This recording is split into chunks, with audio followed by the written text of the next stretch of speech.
Welcome to Yacht College's GM 442, How to Maintain a Dynasty, which is doubling as our commencement address. I am Jeremiah O'Shan, the self-appointed Dean of Yacht College, and I think we're poised to finish off this 2 weeks of curriculum on a high note. Before we get started, though, I wanted to share a few things. This has been a truly amazing experience for me and hopefully for anyone else who is engaged on any level with this project. Yacht College was conceived as a way to simply maintain the YachtCon tradition, but it turned into something all its own. Our team of volunteers ended up producing more than 10 hours of programming, and we've already raised well over $10,000 for the Seattle Children's Autism Center, our best ever fundraising total. Nearly 250 different people have registered for more than 500 classes and have racked up more than 2,000 YouTube views and more than 2,000 podcast downloads. I think we also got to know a bunch of Sounders personalities in new ways, learned some new skills, and hopefully had a ton of fun while raising money for an extremely worthy cause. As a reminder, the money we raise goes towards buying big red safety boxes for families with children at the Autism Center. These funds are even more needed now than normal, as the Autism Center has incurred added expenses due to needing to mail these out instead of being able to hand them out in person. I think we'll be ending on a high note too, as my Yacht College colleagues Aaron Campo and Lickett P will be joining me today in navigating our commencement address.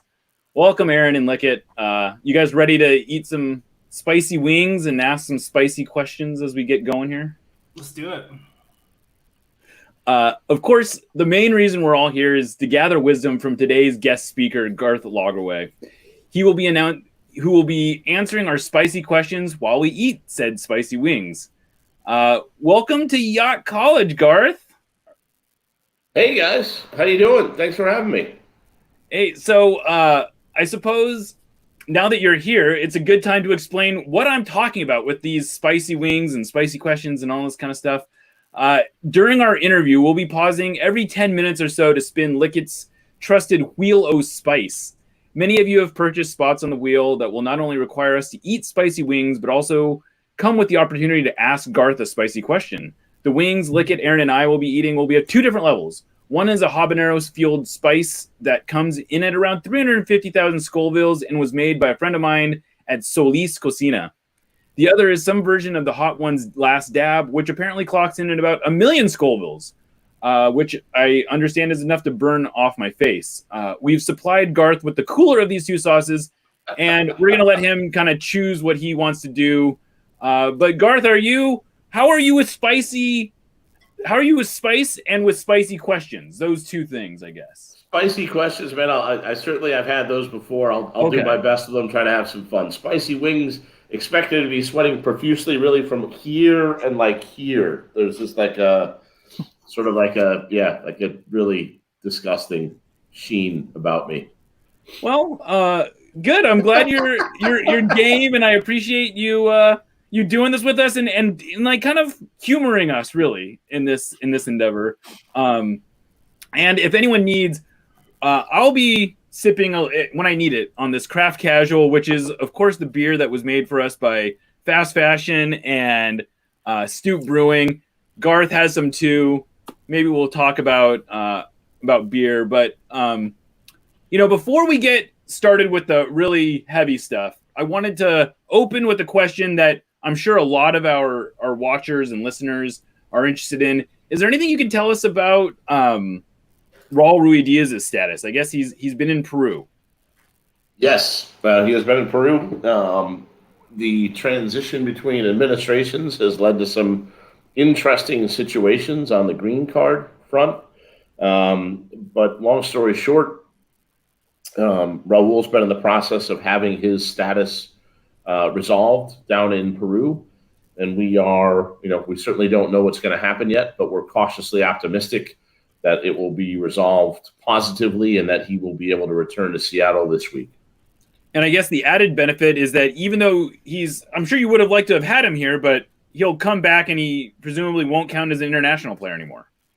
If we get a successful adjudication, then yes, that's correct. And he would be in green card domestic player status, would not count as a foreigner. And look, he's been in a good setup down there. He's been able to train at the national team center this whole time. And so he's a guy that doesn't get out of shape very much to begin with. So, certainly it's an inconvenience, and it's an inconvenience to Raoul. And he's been there much longer than he had hoped to or planned to. And That's obviously upsetting and off-putting, and we hope to get it figured out really quickly so he can come back home. And I guess the opposite side of that is Will Bruin and Fredy Montero have had a chance to work together quite a bit. What have you thought of Fredy so far in this early part of the preseason? Was that someone that you had expected to be bringing back this year? Fredy has always kept a good relationship with the club. I personally don't know Fredy. That was before I became the general manager. But obviously, tons of connections with Adrian, with Brian, et cetera. And it was, honestly, a kind of a no-brainer in the sense that we were looking at playing 3-5-2, and Fredy had experience in that formation. He obviously had extensive experience with Seattle. He scored a bunch of goals with Vancouver. I mean, it's not like he's past it or anything like that. So, when we heard that he wanted to come, I think figuring it out was kind of a no-brainer. Yeah, it's funny. When it was first announced that he was going to be coming back, I looked at some of his numbers, and I was actually surprised. A lot of the advanced metrics kind of like him, especially with his passing and some of the stuff that he does that's not just scoring goals. Was when you're signing a player you're that familiar with from a playing standpoint, how much digging in do you do onto those more advanced metrics, and is that part of the consideration here? We always follow our process, but honestly, in this one, Jeremiah, when you're talking about a guy who was willing to come on a team-friendly deal and had scored some goals, and the further context obviously is we lost Jordan Morris very likely for the season. So gold. We talk about advanced metrics, and I'm a big believer in those, and we do deep dives at times, but sometimes you just kind of can look at the lineup and say, all right, well, who's going to score and how many are they going to score? And, you've just lost 10 goals out of the team with Jordan, and hopefully you're able to put a lot of those goals back in with Fredy. And look, it depends who plays. It depends if Will wins the job, how many games are. I mean, all those things are to be determined. But certainly we like the ability of Fredy to give us some goals in whatever role Coach Schmetzer and his staff find appropriate. So this offseason, I don't know, every offseason, I guess, is its own animal, right? But how would you compare this one to other ones? Does it feel just the idea that you might be switching to a 3-5-2 in itself feels like it makes it into a different sort of offseason? Yeah, look, I think we're sure about fewer things. Obviously we couldn't predict Jordan's injury, and when I guess if there's any silver lining to that, we've been through this already. We've been in 2018, we went through this, and he missed the whole season, and we had to adjust how we played. And now at least, we kind of know from the get-go what we're going to have to do. But I think it's to be determined, what formation we're going to play in, what system we're going to play, how we're going to deploy our players. And so that's contributed, honestly, to a somewhat conservative posture with respect to signing players, and throw on top of that then a pandemic. And, the fact is, you and I were joking before we went on camera here, almost everybody we've signed is either a former, in the last 12 months since the pandemic started, has been either a former Sounder or someone with Seattle roots. So, and look, it's really not surprising in the context of we can't scout. So, but I do expect that the market is going to roar back at some point. I mean, obviously none of us know what's going to happen with the virus, but if we can continue some of the positive trends, we can get folks vaccinated, then hopefully this summer the world is in a place where people are ready to come out of their houses and hopefully initially join us at 25% capacity at Lumen Field, but hopefully we can push it past that number safely if we can keep bringing cases down, and that's going to take the vigilance of all of us and again everyone getting vaccinated, but hopefully that can come to pass. So how much has the pandemic affected the way that you approach signings, and how much is it can you decouple that from Chris Henderson leaving, and how do you kind of balance those scales? Was a lot of this preordained, or is this really just you're reacting to what's out on your realities? Yeah, I mean, look, it's a couple things coming together, right? Like losing Chris is a big deal. This is a guy who was maybe the premier talent evaluator in Major League Soccer. So really proud of him for getting the opportunity in Miami and watching him excitedly. And, he's obviously signed a couple guys that used to play for us. So, rooting for those guys as well, to go there and do well. So, It's kind of a fun, almost parallel universe to kind of watch. And I have Javi Morales, a player who used to play for me at Salt Lake, is down there on their staff, and Jason Christ is down there on their staff as well. So a lot of ties to Miami now for me, and it's definitely a club that I'm going to enjoy following and watching. And you kind of need a team in the other conference to root for, so I'll probably be picking them. But yeah, it's been a weird 12 months for everybody, right? I mean, nothing is normal, nothing is settled, and everybody, we kind of do the best we can.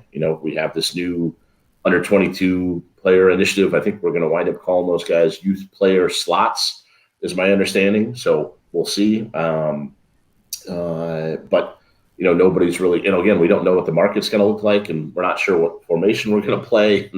And by the way, whatever we settle on, we might flip back once Jordan comes back next year. So, and when you're talking about, in particular, a YPS signing, it's clearly a signing that's going to be made for more than one season or one window. So there's some real challenges right now that we're working through.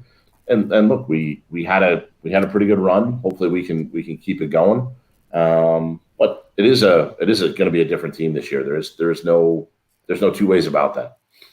So you brought up a couple things that I wanted to circle back on. One of them is Chris Henderson's replacement. How close are you to being able to announce that, and what was the philosophy going into finding that person? We had kind of three pillars that we looked at. We certainly wanted somebody who could help us replace what Chris was really, really good at, picking players, finding players from all over the world and using them to build out not just the Sounders, but Defiance. The second we wanted was somebody with some youth development experience or youth development background.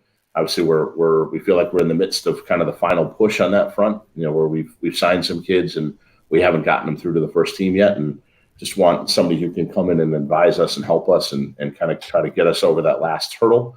And then third, we really wanted somebody who was familiar, with somebody who had some cultural ties, whether to the coaching staff or to Seattle, or just to all of us, somebody that was known. I mean, we feel like we've got a good coaching staff, we've got a good front office, we've got a good player development group. We really didn't want someone to come in and reinvent the wheel. We wanted somebody who we thought could come in and adapt to a lot of what we're doing, and certainly hopefully bring some outside ideas. It's always good to get a fresh set of eyes on your process and your program. And so anyway, trying to combine those things. And Jeremiah, I think we're going to have an announcement this week on that front. So could be a good week. If we get Raoul back. Adam Owen's been stuck in visa purgatory as well.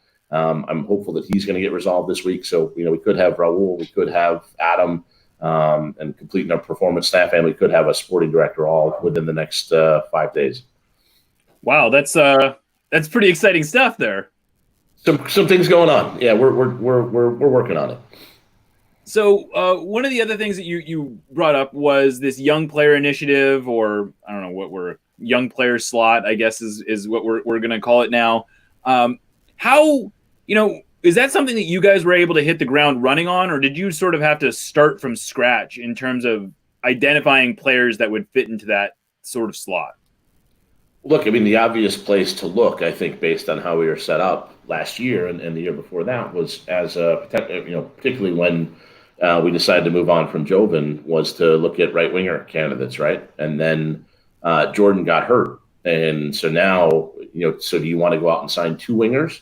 Because again, Jordan's going to come back in a year, so that doesn't make a lot of sense. And if you sign one winger, then you're still one short because Jordan's out this year. So, again, I think it depends. We got to see how the coaching staff is going to play, and we got to see how players do in the new system and the new roles. And look, on Tuesday we have, we got a little bit of a exhibition game thing going on. So hopefully we'll get a little bit more information there. But it's a work in progress, and it's, I mean, even the preseason's not normal.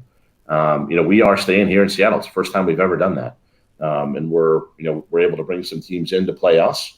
But with COVID out there, that's a really real thing, and we were not comfortable putting our group at risk going on the road for weeks or months at a time as we've done in the past. So we just got to be patient. We got to get through this, and again, I think still have a lot of confidence in the spine of our team and in the core of our team. And, on paper, when you look at something like whether it's a 3-5-2 or a 4-4-2 or wherever you look at it, I mean, we do have the personnel to fit that. And so I do think we can hit the ground running in that respect. But, we'll see. It's going to look different. There's no question about that. All right. Well, it sounds like we're at our first stop here of the spicy wheel, the wheel of spice, whatever we're gonna call it. But so we're gonna take a little break here. Lick it. How are we gonna? Are you able to show that on the screen, or what are you gonna do here? I'm sending it up right now. Hopefully, it shows up in a second. I don't think we're getting your audio. Hold on. This is the beauty of live. Can you hear me? Okay, Devlin's question is, it's actually for Jeremiah. Taking into account where you were raised, how do you justify supporting the 49ers and the Sounders, but not the Earthquakes? Yeah, so I feel like my story, I've gone over it. Yeah, go ahead. Oh, yeah. Oh, we're going to eat the wings first? All right. So that's all right. Well, let's see here. I guess that makes it more fun, right? Ooh. This looks scary to me, but Which one is that, Jeremiah? this is a spice. Oh God. Yeah.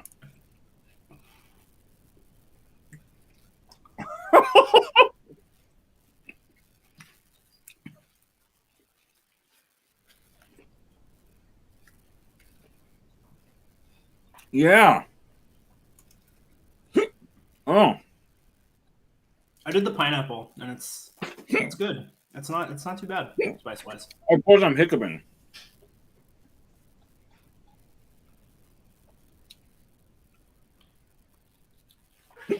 Garth, what are you house spice?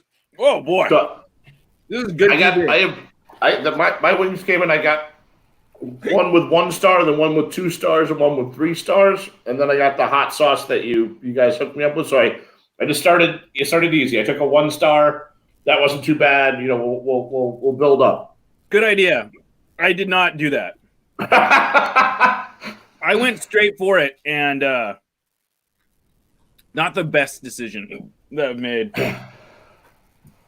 You got milk at the ready there? No. I have beer, which is not helpful. All right. I'm really hoping that my hot one is not too bad because we don't have any milk in the house at all. So Yeah, we I came prepared. I wish I could send it through the screen to you, but I needed a backup plan in case. All right. So, for what it's worth, Lick it sounds like your audio might not be coming through on the broadcast. So, I guess that's something to be aware of. But yeah, I guess I should answer that question. So yeah, I grew up in the Bay Area. I grew up a 49ers fan, an A's fan, Sharks fan, a Warriors fan. But I was never really, even though I was going to college, I was actually at San Jose State when the inaugural MLS game was played. And I don't know that I was even aware that the game was being played there. And it was down the street. And suffice it to say, I never saw a Clash game when I was in college. I went to a few Earthquakes games after college, but I certainly was never a fan. One of the few games I went to, though, was the Earthquakes game against the Sounders in 2009, which I don't know that you'll know this, Garth, but it was a 4-0 Earthquakes win. And what I came away impressed by, though, was the traveling support that the Sounders had. They had a couple hundred fans there. And I was kind of blown away by that. As it happened, I was getting ready to move to Seattle anyway. And shortly after moving to Seattle, I kind of fell in love with the Sounders because it was so much fun to watch them play. They were in the middle of a Open Cup run. I was going down to the Georgian Dragon and watching games there. Georgian Dragon, by the way, I don't know if it's there anymore, which is very concerning. It looks like that property has been redeveloped, and I'm very worried about it. But anyway, that's my story. So I never really got into the earthquakes when I was in the Bay Area. So that's the answer. Garth, what was your soccer team growing up? Anyway, who were you rooting for? The first big pro game I remember going to was with my dad, going to the Chicago Sting when they played for the Soccer Bowl. I think it was either 1980 or 1980. I never remember the year, 80 or 82. I think may have been 84 even, but they won it in one of those years, and we went to, I'm pretty sure, to Wrigley Field to watch the final. And it was Pato Marhetic and Karl-Heinz Granitza and Brett Hall, who later coached me, was one of the American players on that team. So it was one of those things. I went with my dad, and it was like, okay, soccer's my thing now. So it was just super cool, and it was the first championship that I remember. I may have been aware of some others or something, but that's the one that I was present for, and kind of went from there.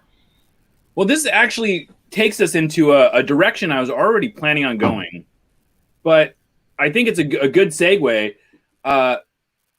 Americans have made a lot of inroads in Europe. It feels like all of a sudden in the last couple years, it went from being like, oh my gosh, are Americans going to be playing in Europe at all, to now it's like they can field a whole national team of young Americans that are playing overseas. What's your perspective on that trend? Is that a good trend for MLS? Is it a good trend for American soccer? Or are those two things in conflict, or are they related?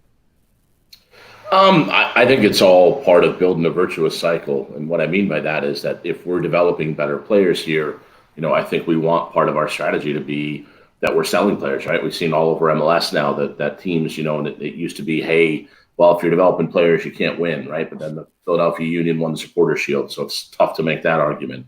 And then they sold a couple of guys for a lot of money, right? And I think it's kind of simultaneous to that, right? And RSL's been doing this, and Dallas has been doing it, and Philadelphia, New York Red Bull. We've had a bunch of teams do it and do it pretty well now. And if you even look at LAFC and how they built their team, they have a young team that's kind of full of assets, and that was one of the focuses that they made in their build. And Atlanta's done some things right with Almiron, with Barco, some other stuff. So it's been fun to watch the league evolve that way. And I think simultaneously, Greg Berhalter started playing young players with the national team, all of which to say, I think we're taking a step forward as a country, and I think the rest of the world is starting to figure out that there are good players here, and we're giving more opportunities to young players. And again, hopefully then if we're able to generate revenue off of that eventually, and these guys competitively go over there and they get better and better, then it's good for everybody. See you. All right. That said, where were we? We should probably just eat another wing, I think. Why don't we eat another wing? Sure. I'll have another wing. You can't go wrong eating another wing. I'm going to try Garth, I got to tell you, I was very impressed. I asked you what kind of wings you wanted, and you were very specific. You wanted flats. What do you like about flats versus drumsticks? I was literally just thinking of how I can make less of a fool of myself, and I feel like the drumstick you have to gnaw sometimes, to separate it. Whereas, if you got a flat, at least you go one pull, and for better or worse, you get what you get, and there's kind of no second guessing yourself. See, I actually was thinking the other way, which was a drumstick. You just kind of bite into it, and with flats, you got to have a system. But it's conceivable I've eaten more wings in my life than you have, Jeremiah. You probably have. You're probably a little bit. I have not had a lot of experience. Certainly, I don't have my own system yet for wing eating. But I like what you did there, winging it. Yeah, there you go. So Garth, we see American players making inroads into Europe. How close do you think we are of talent evaluators and people like yourself getting into the moving over to Europe and seeing more coaches and that side of things? Well, we've seen a couple, right? I mean, it took forever for somebody to break through, and Bob Bradley made it, for a couple of weeks with Swansea, and then, you see now Jesse Marsh obviously going over and doing well. Now that's part of the Red Bull umbrella, but I think you're going to see more and more of those kind of multinational setups, and just as MLS players get more exposed to the world, I have no doubt you'll see more and more coaches and executives get exposed and go over. And it's all about the respect level that MLS has earned abroad. And, again, as we move players, I think, again, I use the phrase virtuous cycle. I think, it's going to increase the respect level for MLS. And I think you'll see more and more of those transactions both on and off the field. And so do you get the sense that American players are actually getting better, or is it just that the way they're being evaluated, like European talent evaluators are just trusting the American player more, and it just sort of like is part of that virtuous cycle? Look, I think it's a little bit of both. I mean, in the sense of, we're spending millions of dollars a year on player development, so I hope we're getting better at it. If we're not, then we've been pretty negligent. So yes, I do think the level is improving. Certainly we have a lot more tools than we ever have. And, and with MLS Next, where, MLS as a league has even recognized that we're going to need to be active in this space and drive the space forward and continue to do that. And, as we move from, and, we're at 27 teams this year, it sounds like we're going to move eventually to 32. That's going to cover virtually the whole country. I think you'll have fewer and fewer guys that slip through the cracks in a 32 team league.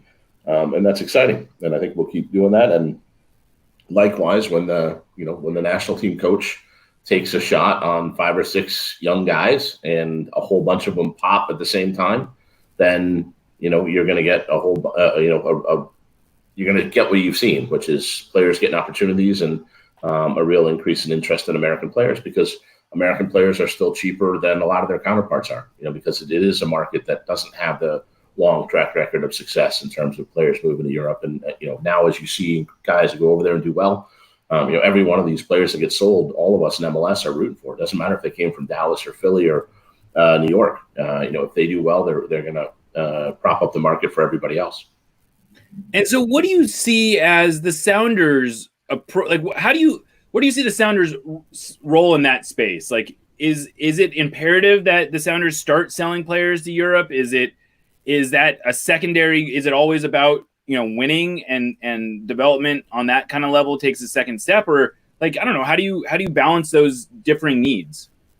Yeah, the one thing I feel pretty strongly about, Jeremiah, is I really don't think it's an either or. I think that's the wrong question. It's because if it's are you committed to winning? Well, we've been to 4 of the last 5 MLS Cup finals. It seems objectively certifiable that we're trying to win. So that's that I think goes without saying. And we have once we get fans back in the building, I hope 40,000 people are still showing up every day and every game. And we're always going to owe it to those folks to do our best to win every game, and we're going to do that. But I don't think it is mutually exclusive that you can also develop players. Again, Philadelphia Union won the Supporters Shield, so I think that argument is a little. I thought it was antiquated before. I think it's particularly so now. There are big clubs all over the world that play 1 or 2 young guys at a time, and I think that's really the key to it. Right? Is no one here is seeking to reinvent the wheel and say all of a sudden we're going to play. We're going to go to Columbus on the road and start 5 teenagers. That's not a recipe for success. But if you can introduce one young player into the team in most games, whether that's in a reserve role or a starting role, and we have a number of young players that are knocking on the door. And I think that's the way to approach it successfully. To have young players playing next to experienced veteran players, and then maintaining the standard, and then really what you're doing by doing that is you're investing in yourself. As we've seen, we got to a salary cap situation. As when you go on these long championship runs, everybody in every sport, at least in North America, with a salary cap, you hit the wall, and you have to then offload a bunch of veterans. And so we've known that this day was coming, and we put all our chips in the last 2 years to try and win. And, now we are at the stage where, that hopefully some of that investment in the young players starts paying off. and we're able to, as I said, to break through and get them on the field and then increase over time the upside of the whole group. Because that's the great thing about young players is they may be a little bit up and down, but again, if you put them in the right structure and the right system, and you coach them up, then they're going to get better. They're really only going to get better. So your starting point is just that. It's a starting point, and that means your team's going to improve over the course of the season.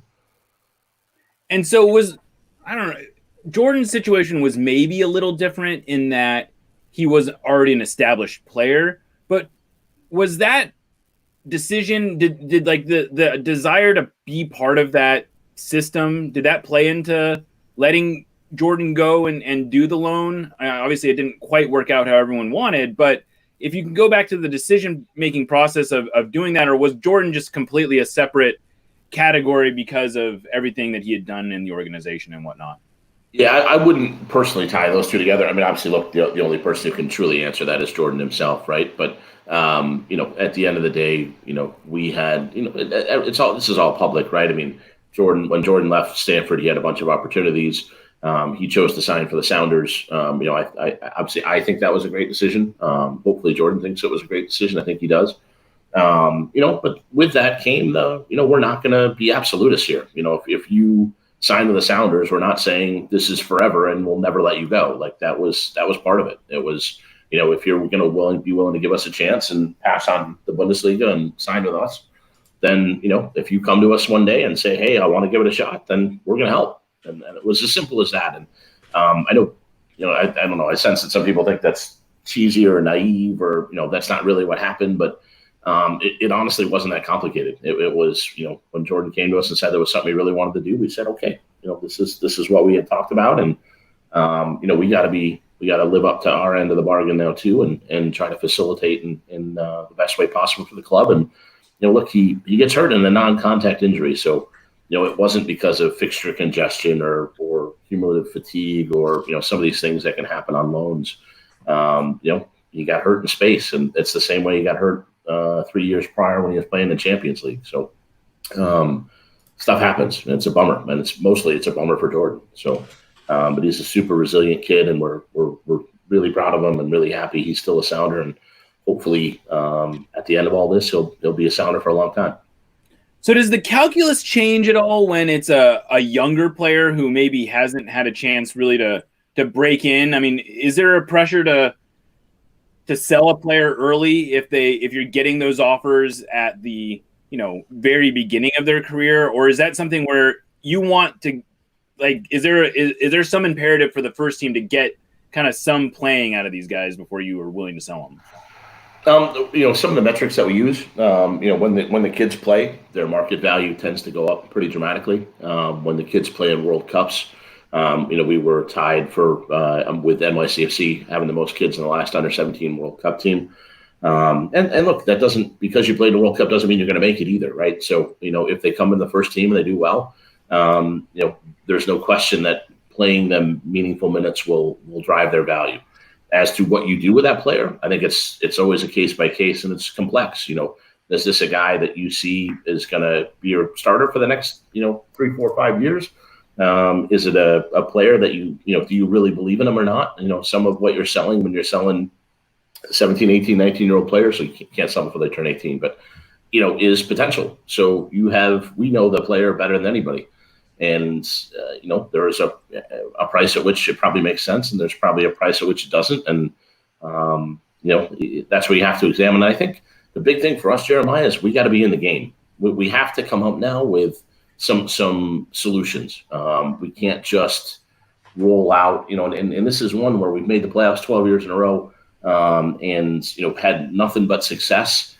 And it can be really challenging to evolve because, we've been to 4 of the last 5 cup finals. And, so to agree internally that, hey, this has worked really, really well, but we're going to try this new thing. And again, it's not an either or. It's not a black and white. It's not a binary choice.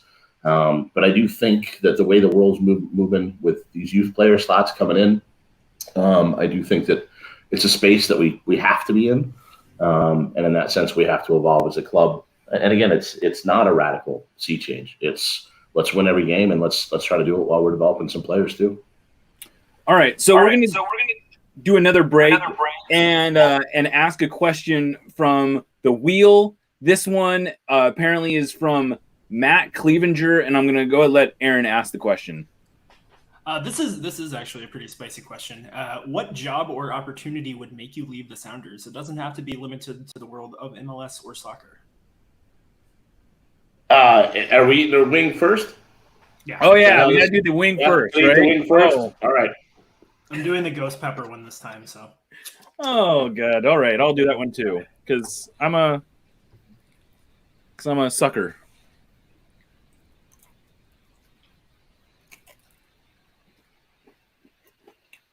All right, so now my palate is apparently a little more prepared for this. That is still quite spicy.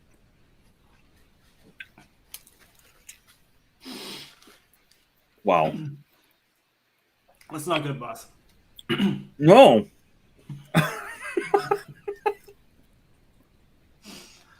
Oh, no. Very bad idea. Oh, well.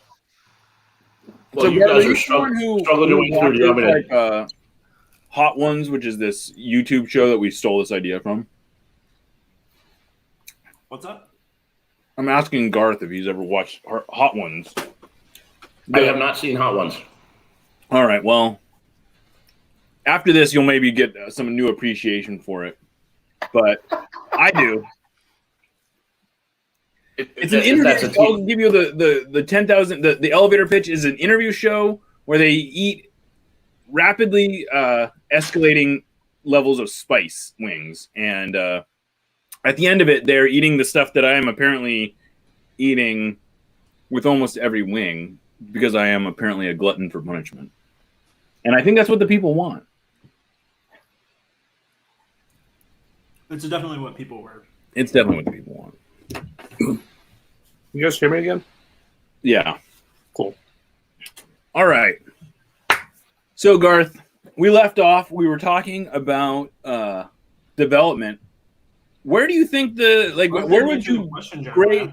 Huh? Oh, you haven't done the question. Thank you. Woo! Wait, you did the question. He hasn't answered it yet. Yeah, he hasn't answered it. Oh, that's right. We're on a fire today. I think those spices are getting to your brain, Jeremiah. They are. I have tried. I did one of my 3 stars. So far so good on my end. No, I haven't put any ghost anything on anything, let alone. I'll try this habanero stuff next. Look, my job. The next kind of invocation point for the job is you guys all vote on me, right? So we'll see what happens with that in 2022, and we can go from there. I mean, it's obviously a really fun job, and getting to work for the Sounders is a privilege, and to do so as the general manager is a particular privilege as a steward of the club, and to be part of an organization that's had so much success before me, and hopefully during my tenure, and no doubt will continue to be successful long after I'm gone. So, it's kind of hard to answer that question or imagine it. There aren't, the thing that would be tempting, and Jeremiah, you and I have talked about this before, is, if there's a CEO role at some point where you were running an entire club, and again, there are folks that have done that in the last couple of years that have said, "Hey, that's a really bad idea." It's a structure that as a league, the league is moving away from. But it's always about, can I keep learning? Can I keep getting better? Can I keep, meeting new folks and doing new things and being challenged and, just enjoying work the same as anybody else in any other job. Would you say that Seattle has met your expectations in terms of when you made this move in 2015? Sounders were coming off a supporter shield. You were coming into an established team that was still looking to get to the next level. I don't know how much you knew about the exact situation, but would you say it's like, how would you assess all that in over 6 years? I guess I feel like it's gone pretty well, right? I mean, results on the field would speak to that. We've talked tonight a little bit about, can we become kind of the complete club, where we're able to continue to compete for titles and develop players. And, that's a fun challenge. It's just can you balance those things out? And, I'm interested in the strategy of it, because in order to develop players, it's literally a years long process that you invest in, and staff and players and scouting and infrastructure and data analysis. And, we're constantly trying to get smarter and learn from our missteps and hopefully push forward our successes. So, that's been part of it. And it's been, for the most part, it's been fun. Ups and downs, as there are with any job. But it's again, it's been a privilege to, the fans are still the thing that make this different. There's only one other city in America that you can go to where the club is relevant, even on a somewhat comparable scale. If you think about Atlanta, even massive clubs like LAFC and LA Galaxy, and you have the kind of big brands around MLS. I don't know that they're as relevant in their local marketplace as the Sounders are in Seattle. And that's fun and that's neat. And that's, again, that presents some challenges, but it's something that I know we value. And for our family, this is culturally the kind of place that we like living. So I think it's been a relatively good fit. Well, that's good to hear. I know I've enjoyed the time that you've had here, and I'm hoping it keeps going. So I'm glad to hear that. But along those lines, we've been talking. We were talking before the show started. You asked about the Purple Haze kit or the Jimi Hendrix kit and what we thought of it, and it started an interesting conversation in the Sounder at Heart community where we were wondering if this might actually herald kind of a mindset change of the organization where, they've always aimed to be a global brand, but I wonder if there's maybe this, and especially over the last year, as there's been even more Seattle influence into the, both the technical and the player side.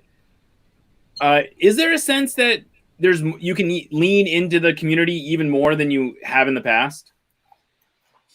It's interesting that you phrased it that way, Jeremiah. And, what you and I were talking about before we went live here, I think everybody we signed, or almost everybody we signed, Spencer Ritchie, Fredy Montero, Kellen Rowe, going back last year, Brad Smith, Roman Torres. The pandemic has, really pushed us in this direction, and we've embraced it and leaned into it. And,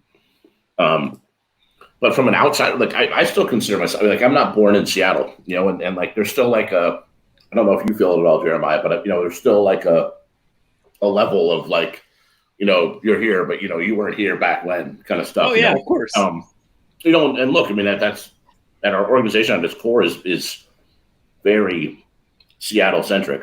We have the senior leadership team, at least 3 or 4 people that were literally born and raised and have lived most of their adult lives in Seattle. So, I've always felt that we were very Seattle focused and Seattle centric, very community based. And certainly when we went to when the ownership group evolved from just Joe Roth to the families, again, almost all those families are Seattle families. Now, not exclusively, but the great majority of them are. And Peter Tomazawa came aboard and is working with us on a day-to-day basis, and that's been a lot of fun. And but he's an adoptive Seattleite now himself. So I think yes is the answer to your question. I think very much. I think we are very much interested in and focused on Seattle, our community, our fan base, on social justice here in this community, and I think all of these elements contributed to focus us in that direction. So I think one of the funny things about that is when you first came here in 2015, there was this, I think, assumption that you were going to eventually get around to sort of cleaning house and rebuilding the organization with your people. Essentially, it hasn't really worked out that way. You ended up signing Brian as your first head coach hire. You now have just hired Wade Weber as your Defiance coach, who I realize you know him very well, but he's a Seattle guy. And you look up and down the organization, and it actually seems like you've leaned into the the advantages that were already here. Is that something that you came into thinking might be the case, or did your mind get kind of changed once you got here? Look, I like to think I came at it with humility, not thinking that I knew everything, not thinking that I had to do it my way, and there was no other way to accomplish it. Certainly wanted to learn from what had worked here, and again, an organization that had a ton of success. We've joked in the past, I'm the dummy, right? I'm the one who's like, after the winning the Open Cup and the Supporter Shield, I'm like, oh yeah, I'll come in, I'll make them better. It was a pretty big risk, and fortunately it's worked out, and we had a couple stars in the jersey now, and that's forever, and that feels pretty cool. And in terms of changing things, this goes back into the story of the offseason that was not dominated, but was what's a common thread was were we going to retain Brian Schmetzer and stuff like that. And again, like internally, that was just a total non-story at all time. I think what folks don't realize is Adrian and Brian have been together for 20 years, and so like that's not changing, right? Like they've had only success. They've made the playoffs like literally all but like 1 year in 20. Like it's just not a space where a GM is going to have a lot of influence. And so did I know that? Definitely didn't know that coming in. I mean, Brian wasn't a coach then, so I didn't know Brian, so that's definitely been new, and that's changed. But I've done my best to adapt to that, and certainly I've enjoyed working with Brian, and we've had some success together, and hopefully that'll continue. All right. Well, it sounds like another good time to do a wheel spin. Lickett, why don't you spin that wheel again? I just did. I don't know who this person is, and you probably don't know who this is, but it's Marnie O'Shan. Oh no. I don't. Garth, you've been generous with your time every year as part of YachtCon. Clearly, the audience appreciates it, and you must enjoy connecting with Sounders fans this way. How much does it pain you that it involves more interaction with Jeremiah? I will tell Jeremiah. Should I assume that Marty is your wife? Is that accurate? Or She's your daughter? not my wife. She's my sister, though. The sister. Okay. All right. Well, Marty, thank you very much for the question. I'd love to do it justice. I am married to a woman who keeps me humble most of the time, so it's a familiar question. I will mock both myself and Jeremiah for a second and say that Jeremiah is the only person that came to my office wanting to conduct an interview, and we were both so full of ourselves that we wound up talking politics for over an hour and never wound up going on the record with the topic that we had intended to cover on the day. So, certainly Jeremiah is somebody that look, we've got to spend a lot of time together at this point, right, Jeremiah? I mean, I think we've kind of grown up with the Sounders almost a little bit. You definitely knew a lot more than I did when I came, but it's been fun, man. It's been fun, and to have this community here at Sounder at Heart it's part of what makes the Sounders really special, and it is fun to interact with everybody. And it's again, if you can't enjoy the kind of quirkiness of playing D&D and watching Wade Weber playing a guitar and strumming along, you're not enjoying life. You're not doing it the right way. So a hat tip to everybody, and the cause here to raise some money for Seattle Children's and for autism is near and dear to my heart. It personally impacts our family, and so again, really, really happy and feel lucky to be included on something like this. So thank you.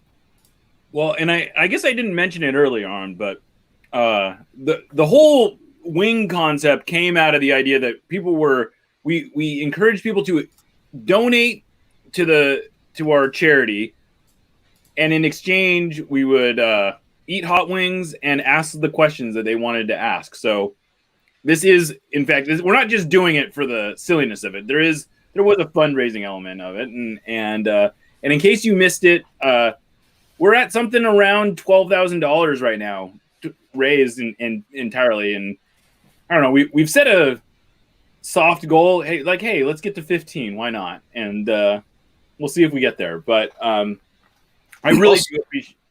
I think Garth still owes us a wing too, by the way. Oh yeah, all right. right. Wing. Let me keep working. I gotta tell you though, this turmeric sauce that we have there's a turmeric sauce that's habanero. I gotta tell you, it seems downright mild after you've been doing the hot ones, last dab sauce, which I've been doing a couple times, and it's like a nice refreshing break. It's out of this world. That's one of the better hot sauces I've had in a long time.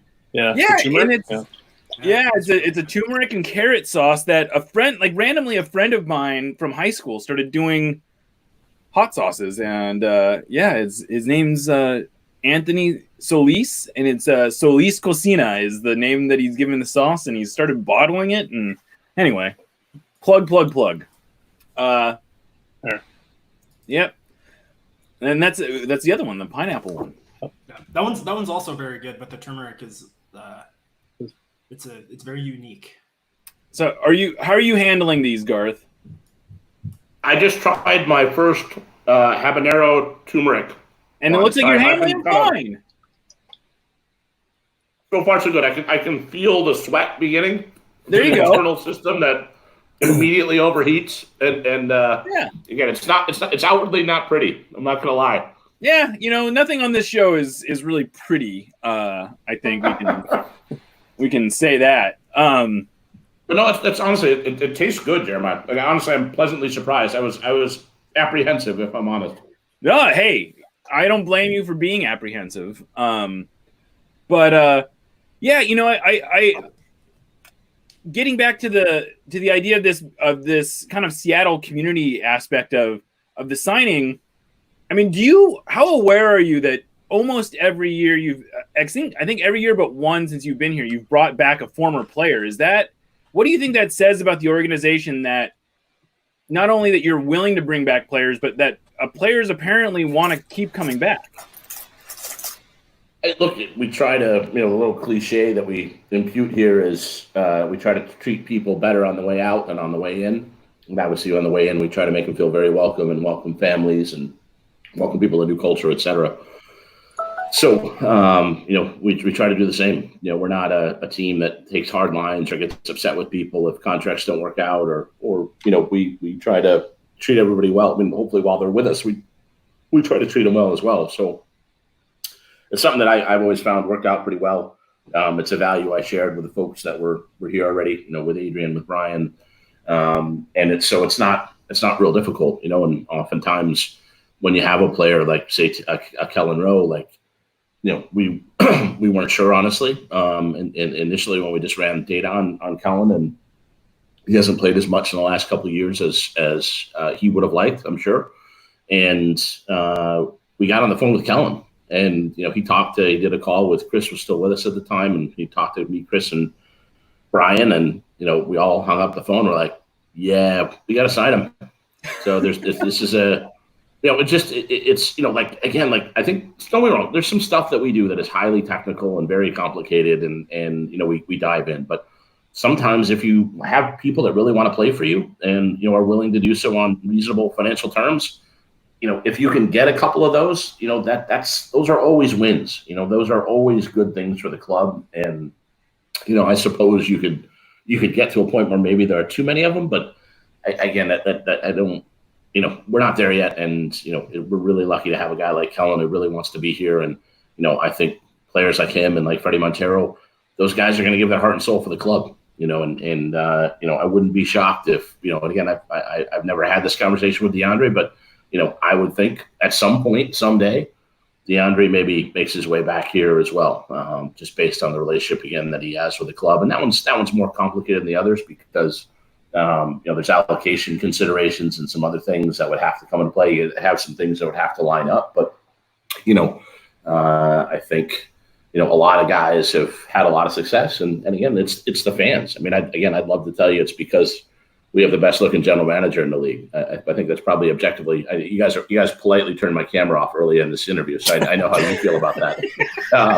But beyond that.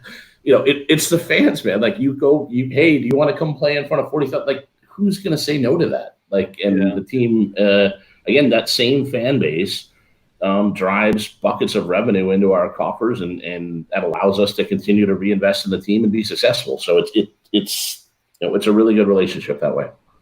Do you have to be, like you mentioned this, but do you have to be aware of it, not letting it become a sentimental decision that you, like, is there ever a point where you have to, like, wait a minute, or are we signing Fredy because he wants to be here, or are we signing him because we think he can score goals? I mean, is that, like, how serious of those conversations get? Yeah, if I'm sentimental, I lose my job, right? It's pretty straightforward. You guys will vote on me and be like, hey, that was really nice that you brought Freddie back, but he didn't play well, and neither did Brad, and neither did Kellen, and therefore, you don't work here anymore. So it's pretty black and white that way. And that's my job in general, right? I mean, that it's, a general manager is not a position you should adopt if you want to be loved. It is a difficult position in the sense of you have to say no, and you have to say no often. And you have to make cold-hearted evaluations and objective evaluations. Hopefully they're not, in fact, cold-hearted, because you're not doing it whether because you like someone or you don't like someone. It's based on evidence. That's what we try to make our decisions on. And, what you're doing, too, is as a GM, that's separate. Like, I maintain virtually anybody can be a scout. Now, being a good scout is a completely different thing, but being a scout in the sense that we can all watch a basketball game or a football game or a baseball game and be like, hey, that's the best player. And you'll find almost always that best player is often the highest paid. The skill of a GM comes in trying to find value at every single price point at every single position. And the benefit of us having good relationships with players and ex-players is a lot of times these guys will come back and they'll say, hey, I am willing to do this with my contract structure. I am willing to forgo that bonus, or I am willing to fit under the salary cap in this way or that way. And when you have that flexibility, that allows you to continually pick players at the right value. And if you do that enough times, then the collective should benefit from that. And hopefully you're fielding good teams. Well, I'm going to ask you one more question, then we're going to do another wing. But so we've seen the Sounders sustain a level of success that's literally unprecedented in MLS, but just as impressive when looked at through the prism of North American soccer. What we haven't seen, though, is the Sounders have the type of regular season that, I don't know, like a Toronto FC or an LAFC or even an Atlanta has had in recent years. And I'm just wondering, is there something about the way the Sounders are structured that promotes long-term success, maybe at the cost of not reaching the extreme heights of, a 75-point season or whatever it might be? Or is that just kind of a luck of the kind of the way it's worked out? I definitely think some of the strategic choices we make play in. We look at DP signings, and the guys you pay for are match winners, right? You want to give the money to the guys that make the difference in the big games, and Ladero and Rui Diaz in particular, I think, have done a pretty good job of that. We signed them when they were available, and in both those cases, that was in the summer, and we were willing to wait to get that right. And so, those are, that's 16 and 18 right there. That's 2 seasons where we felt like we could make more impact. The other thing that gets reported less is there are not with DPs, but with DPs as well. There are significant cap benefits to signing players in the summer. So again, if you're looking at a pot of money and you can buy a player now and then buy another player in the summer by waiting on that DP or waiting on that TAM guy, then you literally have more good players on your team. So we found that to be an effective strategy for us year over year over year.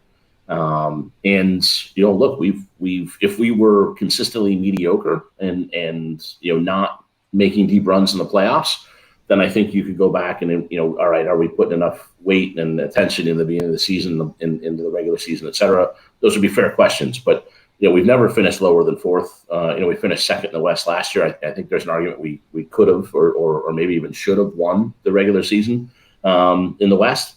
And, that didn't work out for a lot of reasons. And so a bunch of things we can't control, like the crazy international window that with the way it went down in October, November, and the knock-on effects of that. But it's, the other thing is that, this is no doubt going to get me in trouble with some elements of the Sounder at Heart fan base, but, a supporter shield is it's always going to be a good measure of who the best team is, right? But if you look at the traditional supporter shields, those are games being played home and away in a regular cadence where you play everybody in the league. And, last year we didn't play anybody in the East. We just played in the West. And this year, if you look at our schedule, we haven't moved to a division format, but this is a division schedule. That's what this is. We're playing everybody in the West Coast 3 times.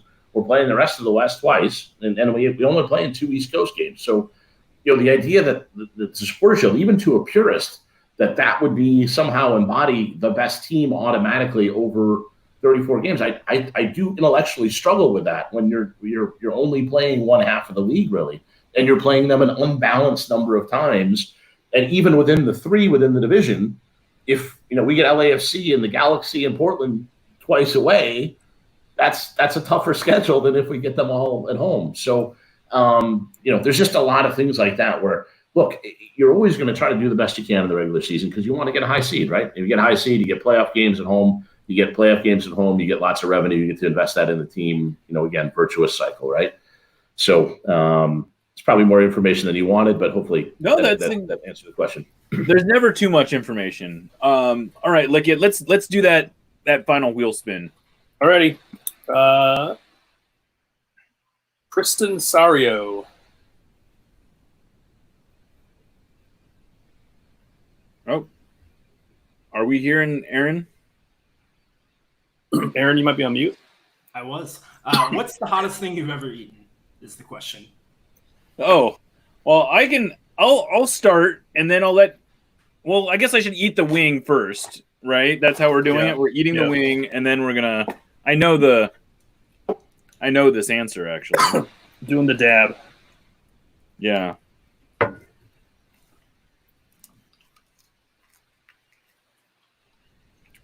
Oh, there you go. Yeah. That gets you on the tongue. With the rope. Yeah. All right. So, Garth, I'll answer first, and I'll let you give some thought to this. The hottest thing I ever ate, I was in L.A. shortly before the pandemic started, actually. I went to a taqueria. They had something on the menu called a chili taco that was just grilled chilies with some cheese on it. And I thought, sure, why not?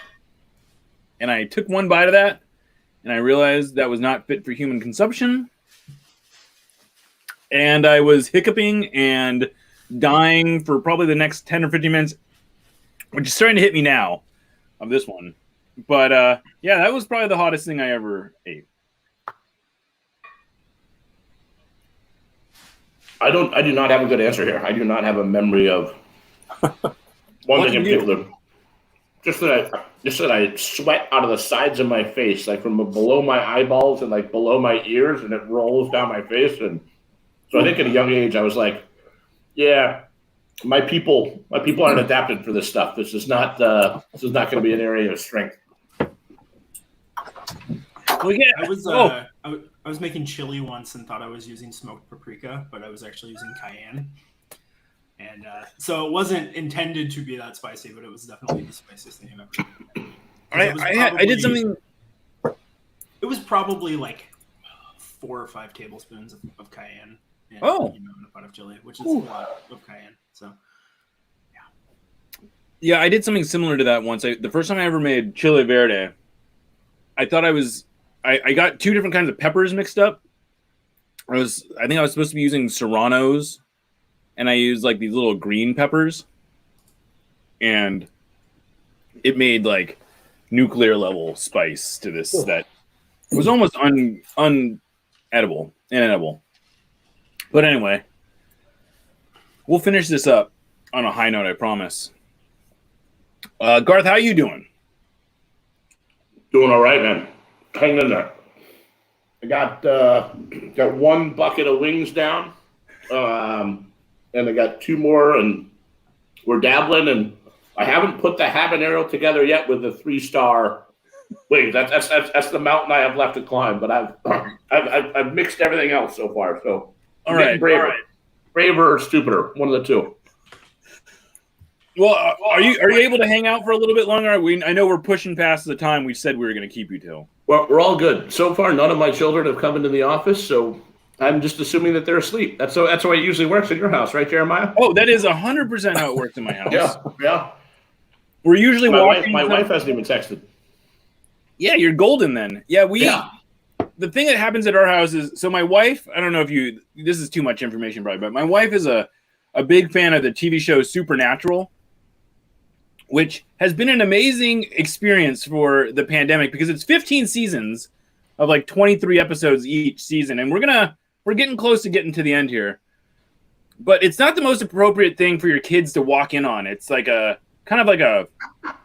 it's a pretty scary show for a kid to witness. Mm-hmm. We've had that happen a few times, but anyway, we got through Star Wars in our house in the pandemic. That was a matter of some debate, but we got there's some lightsaber injuries that are maybe a little much, but we pushed through it. That's what happens when you have boys, right? I have 3 boys. Yeah. We're toughening them up, I guess, or scarring them forever. One of the two. So does that mean you made it through all 11 episodes of Star Wars? We did. Yeah. I'm not saying we did it in a day, Jeremiah. But, right. Yeah. Hey, how about, did you guys get to Mandalorian too? We have not yet secured the resources to subscribe to Disney Plus. So it's one of it's one of my boys have asked for it for their birthday. So it's one of those where probably shouldn't. Hopefully he doesn't watch this, but we're thinking about maybe going that direction. And he has it in his head that he's going to watch. He's going to watch The Mandalorian. Like that is for his birthday. That's going to be his thing. So I'm actually pretty pumped about it. Like we're gonna drop it on him then and hopefully be a lot of fun. I like that the Lagerway household is withholding Disney Plus from their children because they don't have the resources for it. I like it. I like that story that you've told your kids. We're on screens a lot as part of remote school, so yes, I think those parents can attest that more screens is maybe not the best approach right now. The Disney allocation money is hard to come by. Right. It is. No, look, I mean, I'm a huge Marvel nerd as well, as Jeremiah knows. So I'm ready. We just gotta ration it out in the right way. But I can't wait to watch WandaVision and whatever else is coming that way. And I still haven't seen Hamilton. I mean, these are gaps in my pop culture knowledge here that in between watching Brazilian players and Ecuadorian players and Argentinian players and whoever our new sporting director likes. That's going to be an interesting process. We're going to have to match their taste with ours, and there'll be some working together on that, I'm sure. Well, this feels like a good transition into this area of inquiry. During the D&D episode, which apparently you may have watched, it sounds like. I did. Yeah. Oh, I saw it. I wouldn't have missed that for the world. Hat tip to Dave Clark. Did you stick around for all 3 hours of it? I did. I broke it up, Jeremiah. I got it. I couldn't just go coast to coast on that. I was able to kind of watch it here and there and have it on in the background. And but I did get to see them beat the Green Dragon and I'm again as a father, I'm really impressed with Dave Clark because the amount of work that goes into laying that out and like running that. It's like I've thought about could I do this with my kids, and it's really time intensive to do what Dave does, and it's really impressive how he set it up. Well, I think you just made Dave's year, so congratulations on that. But the reason I brought it up was so we learned that your character apparently was someone named, I hope I'm getting this right, Rodius Pigpopper. Is that accurate? Rodius was the first name, and that was a Dutch lawmaker. He's one of the first experts in kind of the progenitor of naval law.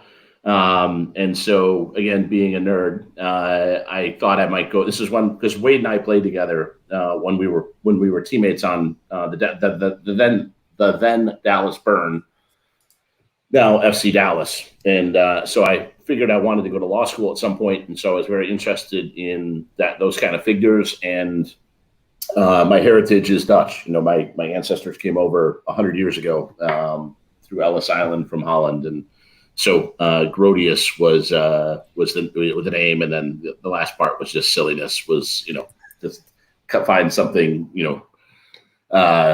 idiotic, silly, whatever went through my 25-year-old brain at that point. Something that could be laughed about for years afterwards. Well, I appreciate you coming up with that name because it made for a good discussion. But what do you think your experience as a D&D player says about you, or what about that character spoke to like the way you are a GM and the way that you kind of executed your career from then forward? You know, I don't know. I would love for there to be some insight here, Jeremiah, but I suspect it was just I was in my 20s. I was a goalkeeper. I was a meathead.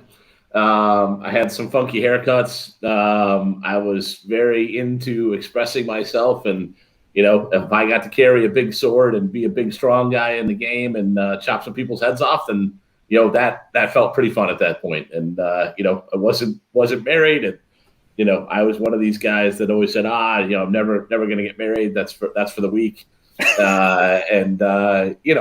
Life, it's funny. Life always catches up with you, right? Things change and your perspective changes and you evolve. I love that word. I spent a bunch of time watching the Lincoln special on CNN, the 6-part installment. And one of the words was to watch Lincoln's evolution on the issues of the day. So, and the issues of our day. So I think it's a really important quality as a person. If you can evolve along the way, then hopefully that's means that you're remaining curious about the world around you and you're trying to learn from it and you're trying to get better. And I like to think that I did some of that. Well, but you say you were a meathead and you say all these kind of self-deprecating things, but D&D, you pick a kind of a clever name in Rhodius, and you're playing D&D, which is not exactly a meathead game to get into. I mean, there must be something about your interest in a turn-based strategy game that translated into, maybe not at the time you knew it, but it seems like it at least laid some foundation for moving on into the player personnel field. I mean, look, in the sense of, you're adventuring with a group of people, right? And Wade referenced this as well, but one of the other party members is now a judge, a federal judge, and was a better lawyer than I was. And, the other guy's a government contractor who's smarter than both of us. So it was definitely some intellectual firepower. And at that time, at least, I didn't find Dallas, Texas to be the most intellectually stimulating place, at least not within a pro soccer player locker room.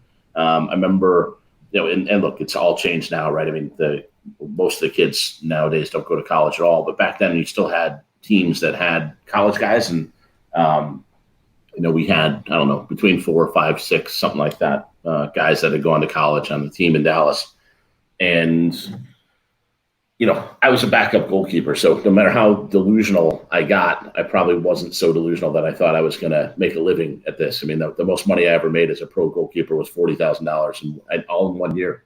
That's a lot. So we called ourselves professional, and it was obvious you had to have a backup plan. And again, I figured I wanted to go into law, and look, I got cut 4 times in 5 years. So it wasn't exactly a secure way to make a living. It was a lot of fun. Wouldn't change it for the world. But you needed to have something else. And so I think that, again, if I were to peel it back at all, I was a history and public policy major in college. I was always interested in the world and, studied abroad in Florence, studied abroad in Freiburg, Germany, was interested in, the kind of multicultural aspects of life. And, so probably I'll wrap that into, I better have, I would love to hang out with these smart people and do this strategy-based thing. And that is one thing that I think is different. As opposed to playing a video game where you're holding a controller and shooting something in front of you, D&D does allow you to have, maybe it's just over a couple of hours, but to have a strategy and to go on a campaign and to have a broader big picture.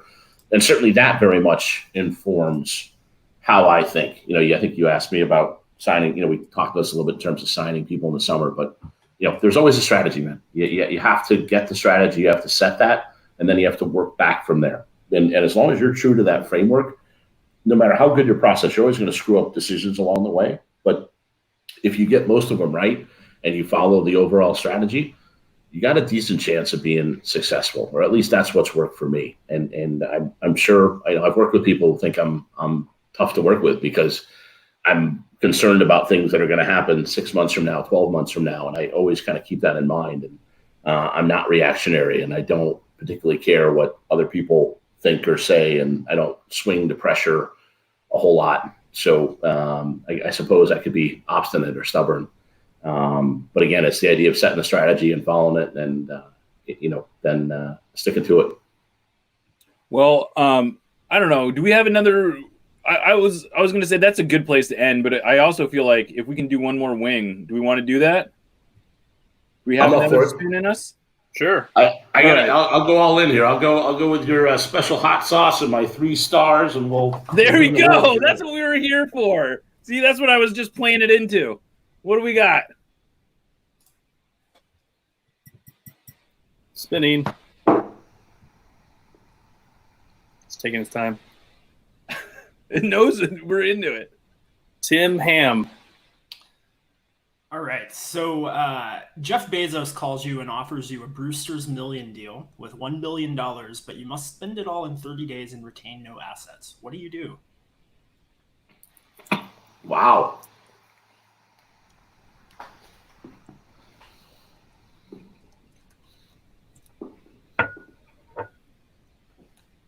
Ain't no assets. So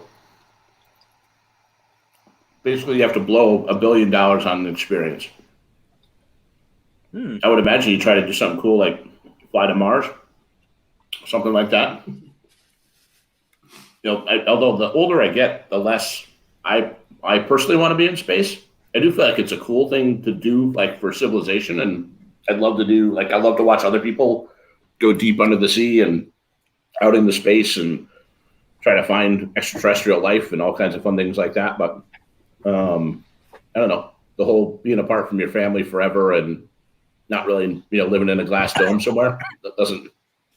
At least we're not there yet. Hopefully, we can improve our climate here and save our planet and not have to do that. But intellectually, that's. I always read science fiction stuff and loved Isaac Asimov's Foundation, and I think that'd be fun.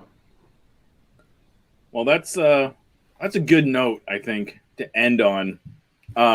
Garth, I appreciate you doing this so much. You were a good sport, obviously, as always. We threw some curveballs at you, not the least of which was on the technical side. So hopefully that was fun for everyone to see us sweat both for freaking out about this, but also sweat because I am still feeling the residual of that hot sauce quite intensely. But anyway, Garth, I really do appreciate you doing this. I want to, before we sign off, though, I did want to thank some people, and I wanted to kind of close out kind of a commencement address here. But we could not have done this without Full Pull Wines, the doctor's office, and the masonry. They were the food-related businesses that donated supplies and whose owners were sharing their expertise and served as our faculty. Stoop Brewing also partnered with Fast Fashion Brewing to make our signature beer, Craft Casual, which I believe you can still find at various establishments around Seattle. But really, the people that made this thing happen were the volunteers, and there were a lot of volunteers that put in a kind of ungodly amount of hours. MLS Watercolors shared their creative talents and taught their first ever course. Once again, Emily Cummings worked countless hours behind the scenes to help produce and make this event happen. Dave Clark volunteered tons of time helping out and served as the dungeon master of our D&D course. My Nos Audietas partners, Aaron Campbell and Lickett P, once again did a lot of the heavy lifting that wasn't necessarily in front of the camera. 2 old friends of mine from college, Colin Steiner and James Morgan, also did a lot of the behind-the-scenes work. Colin designed our poster while James produced many of the classes and did a ton of the behind-the-scenes work that made this whole thing happen. Finally, Beth Mantle, Susie Rance, Tim Foss, Steve Boat, and Jacob Cristobal have donated time as moderators, hosts, and or behind-the-scenes helpers. As usual, this has been a true team effort and would have been literally impossible if not for the volunteer hours that they all put in. I also owe a huge debt of gratitude to the Sounders and Rain, who helped us find guest students, Brian Spencer, Kellen Rowe, Spencer Ritchie, David Estrada, Wade Weber, Lamar Nagel, Lauren Barnes, Danny Weatherholt, Madison Hammond, and of course, Garth Lagerway. All of them were enthusiastic participants, and they made this feel like an entirely pure and really just kind of fun event from my perspective, at least. Hopefully you share the same. I'll finally close Yacht College by saying thank you to everyone who registered, watched, and especially those who donated. This has been one of the most gratifying projects I've ever contributed to, and I'm blown away by what we accomplished and what you guys allowed to happen. I would urge everyone to continue watching the courses if they missed any of them, and hopefully next year we won't have to be yachting alone. I'm Jeremiah O'Shan, signing off for Yacht College, and hopefully we'll see you in person next year. Wait, we need Garth to certify our course. That's right. I forgot, Garth. We wanted to. We had an element for you here. Where do we have? Did we give that to him?